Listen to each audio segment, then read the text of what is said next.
Is this the creepiest hiker disappearance of all time? At 11 a.m. on July 8th, 2014, 69-year-old Sylvia Apps walked into the woods of British Columbia's Strathcona Provincial Park. She was supposed to emerge from the woods just a few days later on July 13th, but Sylvia was never seen ever again. When she hadn't returned from her hike by around 4 p.m. on July 13th, she was reported missing, and very, very quickly, a massive search was launched. Once again, I don't use the word massive lightly. I mean, I'm talking almost 200 ground searchers being deployed, many of them using search dogs. They were using helicopters and planes.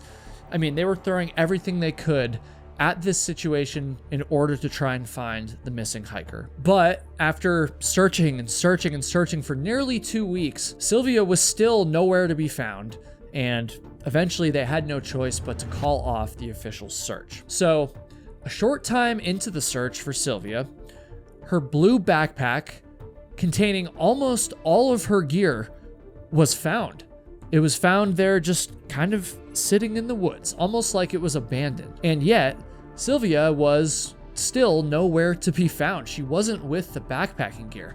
And then I need to tell you something even stranger about the situation that happened after the discovery. So there were 3 things missing from the scene of Sylvia's discarded backpacking gear. Number 1 was Sylvia herself, of course. And number 2 and 3 were her camera and her hiking poles, respectively. And what's strange is that these 2 items would go on to be found, but they were found in a completely different area than her backpack and the rest of her gear was found. So why could that be? I mean, that's very strange. Like, wouldn't all the stuff be together? I don't know. It just doesn't really make sense. And the only other clue that I'm aware of in this case is that on July 10th, so that's 2 days after she started her backpacking trip, Sylvia signed the logbook on the summit of Castle Crag Mountain, making that very summit her last known location. We do know that she 100% reached the summit, and so maybe something happened to her while she was descending back down the mountain,